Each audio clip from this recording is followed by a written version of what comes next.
नमस्कार, दिल्ली न्यूज में आपका बहुत बहुत स्वागत है। चलिए देखते हैं आज की 25 फटाफट काम की और महत्वपूर्ण बड़ी खबरों को। पर इससे पहले वीडियो को लाइक करना बिल्कुल न भूलें। स्कूल सुरक्षा ऑडिट के निर्देश, पॉक्सो नियमों में लापरवाही पर होगी कड़ी कार्रवाई। दिल्ली के उपराज्यपाल ने सभी स्कूलों में सुरक्षा मानकों की समीक्षा के लिए सुरक्षा ऑडिट कराने के निर्देश दिए हैं। उन्होंने स्पष्ट किया है कि पॉक्सो अधिनियम के पालन में किसी भी प्रकार की लापरवाही बर्दाश्त नहीं की जाएगी। ऑडिट के दौरान स्कूल परिसरों की सुरक्षा व्यवस्था, सीसीटीवी निगरानी, कर्मचारियों का सत्यापन, शिकायत निवारण तंत्र और बाल संरक्षण उपायों की जांच की जाएगी। उपराज्यपाल ने संबंधित विभागों को आवश्यक सुधारात्मक कदम उठाने और बच्चों की सुरक्षा सुनिश्चित करने के लिए जवाबदेही तय करने के निर्देश दिए हैं। 45 दिन में बदलेगा 5 झुग्गी बस्तियों का स्वरूप, पक्के घरों की राह आसान। दिल्ली की 5 प्रमुख झुग्गी बस्तियों के पुनर्विकास की प्रक्रिया अगले 45 दिनों में तेज होने जा रही है। योजना के तहत हजारों परिवारों को बेहतर आवास, सड़क, पेयजल, सीवर और अन्य बुनियादी सुविधाएं उपलब्ध कराने की तैयारी की गई है। परियोजना का उद्देश्य झुग्गी क्षेत्रों को आधुनिक आवासीय परिसरों में बदलना और निवासियों को सम्मानजनक जीवन देना है। अधिकारियों के अनुसार सर्वे, दस्तावेज सत्यापन और आवंटन संबंधी प्रक्रिया तय समय सीमा में पूरी की जाएगी। इस पहल से लाखों लोगों के पक्के घर के सपने को नई दिशा मिलने की उम्मीद है। दिल्ली में 33 एकड़ में विकसित होगा सामुदायिक परिसर, मिलेगी कई सुविधाएं। दिल्ली में लोगों को बेहतर सामुदायिक सुविधाएं उपलब्ध कराने के लिए 33 एकड़ क्षेत्र में एक विशाल परिसर विकसित किया जाएगा। इस परियोजना के तहत सामुदायिक भवन, आधुनिक पार्क, शमशान घाट, गौशाला और आरोग्य मंदिर जैसी सुविधाएं तैयार की जाएंगी। योजना का उद्देश्य स्थानीय नागरिकों की सामाजिक, धार्मिक और स्वास्थ्य संबंधी जरूरतों को एक स्थान पर पूरा करना है। अधिकारियों का कहना है कि इस परिसर से क्षेत्र के विकास को नई गति मिलेगी और लोगों को बेहतर सार्वजनिक सुविधाओं का लाभ मिलेगा। परियोजनाओं को लेकर आवश्यक तैयारियां और प्रक्रिया शुरू कर दी गई हैं। आवारा और काटने वाले कुत्तों के लिए द्वारका में बनेगा आधुनिक देखभाल केंद्र। दिल्ली में आवारा और लोगों को काटने वाले कुत्तों की बढ़ती समस्या से निपटने के लिए नई पहल की गई है। म्युनिसिपल कॉर्पोरेशन ऑफ दिल्ली ने GMR ग्रुप के सहयोग से द्वारका में एक विशेष केंद्र स्थापित करने का निर्णय लिया। इस केंद्र में आक्रामक और काटने वाले कुत्तों की देखभाल, उपचार और निगरानी की व्यवस्था होगी। अधिकारियों का मानना है कि इससे लोगों की सुरक्षा बढ़ेगी और पशु कल्याण से जुड़े मानकों का भी पालन होगा। ये पहल राजधानी में मानव और पशु के बीच संतुलित सह अस्तित्व को बढ़ावा देने की दिशा में महत्वपूर्ण कदम माना जा रहा है।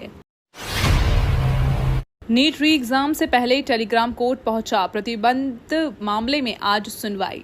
नीट UG री एग्जाम से पहले टेलीग्राम से जुड़े मामला अदालत पहुंच गया है। मैसेजिंग प्लेटफॉर्म पर लगाए गए प्रतिबंध को चुनौती देते हुए कंपनी ने कोर्ट में याचिका दायर की, जिस पर आज सुनवाई होने वाली है। मामला परीक्षा की निष्पक्षता, डिजिटल प्लेटफॉर्म की जवाबदेही और अभिव्यक्ति की स्वतंत्रता जैसे महत्वपूर्ण मुद्दों से जुड़ा माना जा रहा है। याचिका में प्रतिबंध को अनुचित बताते हुए राहत की मांग की गई है। अब सभी की नजर अदालत की सुनवाई पर टिकी है, क्योंकि इसका असर लाखों छात्रों और डिजिटल प्लेटफॉर्म के संचालन पर पड़ सकता है। नीट की तैयारी कर रही छात्रा ने दी जान, सुसाइड नोट में मांगी माफी। नीट परीक्षा की तैयारी कर रही एक छात्रा ने आत्महत्या कर ली, जिससे परिवार और आसपास के लोग सदमे में हैं। पुलिस को मौके से एक सुसाइड नोट मिला, जिसमें छात्रा ने अपने माता पिता से माफी मांगते हुए लिखा कि वे उनकी उम्मीदों पर खरी नहीं उतर पाई। प्रारंभिक जांच में पढ़ाई और भविष्य को लेकर मानसिक दबाव की आशंका जताई जा रही है। पुलिस मामले की जांच कर रही है और सभी पहलुओं को खंगाल रही है। ये घटना प्रतियोगी परीक्षाओं की तैयारी कर रहे छात्रों पर पड़ते मानसिक दबाव को लेकर गंभीर सवाल खड़े करते हैं। DDA जमीनों का रिकॉर्ड होगा ऑनलाइन, खरीद से पहले मिलेगी पूरी जानकारी। दिल्ली में संपत्ति खरीदने वालों के लिए बड़ी राहत की खबर। अब दिल्ली डेवलपमेंट अथॉरिटी की खाली पड़ी जमीनों का रिकॉर्ड ऑनलाइन उपलब्ध कराया जाएगा। इस पहल के तहत लोग किसी भी जमीन की स्थिति, स्वामित्व और अन्य महत्वपूर्ण जानकारी घर बैठे ऑनलाइन जांच सकेंगे। अधिकारियों का कहना है कि इससे पारदर्शिता बढ़ेगी और जमीन से जुड़े विवादों और धोखाधड़ी की आशंकाओं में कमी आएगी। साथ ही संपत्ति खरीदने से पहले खरीदारों को सही और प्रामाणिक जानकारी मिल सकेगी। ये कदम भूमि प्रबंधन को अधिक आधुनिक और नागरिकों के लिए सुविधाजनक बनाने की दिशा में महत्वपूर्ण माना जा रहा है। मानसून से पहले सख्त हुई दिल्ली सरकार, जलभराव पर अफसरों की जवाबदेही तय। मानसून के आगमन से पहले दिल्ली सरकार पूरी तरह अलर्ट मोड में नजर आ रही है। मुख्यमंत्री रेखा गुप्ता ने अधिकारियों को स्पष्ट निर्देश देते हुए कहा कि बारिश के दौरान जलभराव की स्थिति बर्दाश्त नहीं की जाएगी। उन्होंने नालों की सफाई, जल निकासी व्यवस्था और संवेदनशील क्षेत्रों की निगरानी पर विशेष ध्यान देने को कहा। मुख्यमंत्री ने चेतावनी दी कि लापरवाही पाए जाने पर संबंधित अधिकारियों के खिलाफ कार्रवाई की जाएगी। सरकार का उद्देश्य राजधानी को जलभराव और यातायात अवस्था से बचाना है, ताकि लोगों को मानसून के दौरान कम से कम परेशानी का सामना करना पड़े। दिल्ली में 5 दिन तक बारिश के आसार, आंधी तूफान को लेकर अलर्ट जारी। दिल्ली एनसीआर में अगले 5 दिनों तक मानसून का मिजाज बदला रह सकता है। मौसम विभाग के इस दौरान हल्की से मध्यम बारिश, तेज हवाएं और आंधी तूफान की संभावना जताई जा रही है। कई इलाकों में गरज चमक के साथ बारिश होने से तापमान में गिरावट और लोगों को उमस भरी गर्मी से राहत मिलने की उम्मीद है। विभाग ने खराब मौसम के दौरान खुले स्थानों, पेड़ों और कमजोर ढांचों के पास सावधानी बरतने की सलाह दी है। प्रशासन भी संभावित जलभराव और यातायात प्रभावित होने की स्थिति से निपटने के लिए सतर्क है। गाजियाबाद को मिली 100 नई ई बसों की सौगात, जेवर एयरपोर्ट तक सेवा। गाजियाबाद में सार्वजनिक परिवहन को मजबूत बनाने के लिए 100 नई इलेक्ट्रिक सिटी बसें चलाने की मंजूरी दी गई। इन बसों का संचालन शहर के प्रमुख मार्गों के साथ साथ नोएडा इंटरनेशनल एयरपोर्ट तक किया जाएगा। परियोजना का उद्देश्य यात्रियों को किफायती, सुविधाजनक और पर्यावरण अनुकूल परिवहन उपलब्ध कराना है। नई ई बसों के संचालन से ट्रैफिक दबाव कम होने और प्रदूषण में कमी आने की उम्मीद है। अधिकारियों के अनुसार जल्द ही रूट निर्धारण और अन्य व्यवस्थाएं पूरी कर सेवाएं शुरू की जाएंगी। मालवीय नगर अग्निकांड का नायक, बेबस जान बचाने वाला, आज मदद का मोहताज। दिल्ली के मालवीय नगर अग्निकांड में कई लोगों की जान बचाकर मिसाल पेश करने वाला शख्स आज खुद कठिन परिस्थितियों से जूझ रहा है। हादसे के दौरान बहादुरी दिखाते हुए लोगों को सुरक्षित निकालने में घायल हुए इस व्यक्ति के रीढ़ की हड्डी में मेटल रॉड लगानी पड़ी। लंबे इलाज और आर्थिक तंगी ने उसकी जिंदगी को मुश्किल बना दिया है। कभी दूसरों की जान बचाने वाला ये नायक अब रोजमर्रा की जरूरतों के लिए संघर्ष कर रहा है। उसकी कहानी न केवल साहस की मिसाल है, बल्कि ऐसे नायकों के प्रति समाज और व्यवस्था की जिम्मेदारी भी याद दिलाती है। दिल्ली हाईकोर्ट में खान सर का पलटवार, पत्रकार की दलील पर तीखी टिप्पणी। दिल्ली हाईकोर्ट में सुनवाई के दौरान चर्चित शिक्षक खान सर ने एक महिला टीवी पत्रकार की दलील पर तीखी प्रतिक्रिया दी। मामले की बहस के दौरान उन्होंने कहा, पहले आग लगाती है, अब धुएं पर दिक्कत क्यों? इस टिप्पणी के बाद अदालत में मौजूदा लोगों पर का ध्यान मामले की ओर खिंच गया। ये मामला सोशल मीडिया और मीडिया कवरेज से जुड़े विवादों के संदर्भ में चर्चा में है। हालांकि अदालत में मामले की सुनवाई जारी है और अंतिम निर्णय न्यायिक प्रक्रिया पूरी होने के बाद ही सामने आएगा। डीटीसी निजीकरण की चर्चा तेज, वायरल सर्कुलर से दिल्ली में बड़ी हलचल। दिल्ली परिवहन निगम यानी डीटीसी के कथित निजीकरण को लेकर सोशल मीडिया पर एक सर्कुलर तेजी से वायरल है। दावा किया जा रहा है कि अगले 3 महीनों में डीटीसी का संचालन पूरी तरह निजी हाथों में सौंप दिया जाएगा। इस खबर के सामने आने के बाद कर्मचारियों, यात्रियों, राजनीतिक हलकों में चर्चा तेज है। हालांकि वायरल दस्तावेज की आधिकारिक पुष्टि और उससे जुड़े तथ्यों को लेकर स्थिति स्पष्ट होना बाकी है। इस बीच परिवहन व्यवस्था के भविष्य को लेकर कई सवाल उठ रहे हैं और लोग सरकार के आधिकारिक रुख का इंतजार कर रहे हैं। 5 महीनों में 45 मौतें, नारायणा फायर ब्रिगेड में गंभीर लापरवाही उजागर। दिल्ली में आग की घटनाओं ने पिछले 5 महीनों में 45 लोगों की जान ली, लेकिन इस सुरक्षा व्यवस्था में लापरवाही के मामले अब भी सामने हैं। नारायणा स्थित फायर ब्रिगेड केंद्र के निरीक्षण के दौरान कई जरूरी उपकरण और क्षेत्रीय नक्शे गायब हैं। इस खुलासे ने आपातकालीन तैयारियों पर गंभीर सवाल खड़े किए।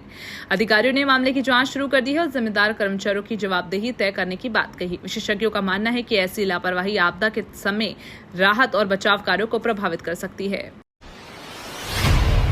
नमो भारत ट्रेन का देशव्यापी विस्तार, एनसीआर मॉडल पर विकसित होगा नेटवर्क। देश में तेज, आधुनिक और क्षेत्रीय कनेक्टिविटी को बढ़ावा देने के लिए नमो भारत ट्रेन नेटवर्क के विस्तार की योजना बनाई जा रही है। एनसीआर में सफल संचालन के बाद अब इस मॉडल को देश के अन्य प्रमुख शहरों और क्षेत्रों तक पहुंचाने की तैयारी। परियोजना का उद्देश्य बड़े शहरों और आसपास के क्षेत्रों के बीच तेज, सुरक्षित और सुविधाजनक यात्रा उपलब्ध कराना है। सरकार का मानना है कि इससे यातायात का दबाव कम होगा, यात्रा समय घटेगा और आर्थिक गतिविधियों को नई गति मिलेगी। आने वाले वर्षों में कई नए कॉरिडोर विकसित किए जाने की संभावना है।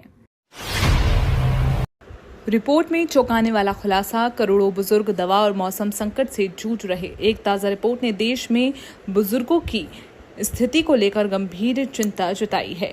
रिपोर्ट के अनुसार करीब 6.5 करोड़ बुजुर्गों के पास जरूरी दवाइयों के लिए पर्याप्त पैसे नहीं है, जबकि 11 करोड़ से अधिक बुजुर्ग अत्यधिक गर्मी, ठंड और अन्य मौसमी चुनौतियों का सामना कर रहे हैं। स्वास्थ्य सुविधाओं तक सीमित पहुंच, बढ़त खर्च और सामाजिक सुरक्षा की कमी उनकी मुश्किलें बढ़ा रही है। विशेषज्ञों का मानना है कि बुजुर्गों के लिए स्वास्थ्य, आर्थिक सहायता, सामाजिक सुरक्षा योजनाओं को और मजबूत करने की जरूरत है ताकि उनकी जीवन गुणवत्ता बेहतर हो सके।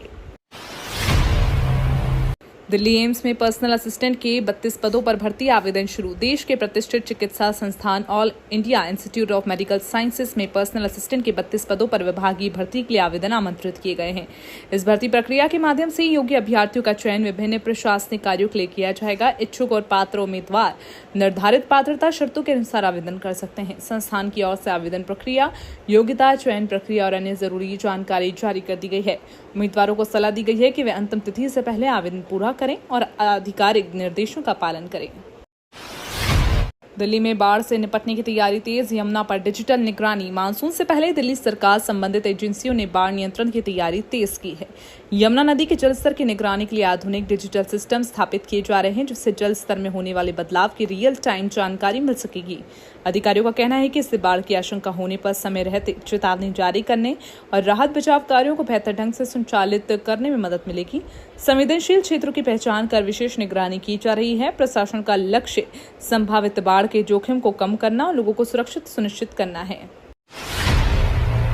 दिल्ली के 93,000 स्ट्रीट लाइट होंगी स्मार्ट, 5 साल में 300 करोड़ बचत। दिल्ली सरकार ने राजधानी की सड़क रोशनी व्यवस्था को आधुनिक बनाने की बड़ी पहल शुरू की। इसके तहत करीब 93,000 स्ट्रीट लाइट को स्मार्ट LED तकनीक से अपग्रेड किया जाएगा। सरकार का दावा है कि इस परियोजना से अगले 5 वर्षों में लगभग 300 करोड़ रुपए की बिजली बचत होगी। योजना के तहत पुराने लाइट सिस्टम की जगह ऊर्जा दक्ष स्मार्ट लाइटें लगाई जाएंगी, जिन्हें रियल टाइम मॉनिटरिंग और कंट्रोल सेंटर से संचालित किया जा सकेगा। परियोजना पर लगभग 473 करोड़ रुपए खर्च होने का अनुमान है और इससे सड़क सुरक्षा और ऊर्जा दक्षता दोनों में सुधार होगा। व्हाट्सएप पर CEO बनकर ठगी, 11 करोड़ गंवाए। दिल्ली में साइबर गिरोह बेनकाब। दिल्ली में एक बड़े साइबर फ्रॉड का खुलासा हुआ, जहां ठगों ने व्हाट्सएप पर खुद को कंपनी का CEO बताकर करोड़ों रुपए की ठगी को अंजाम दिया।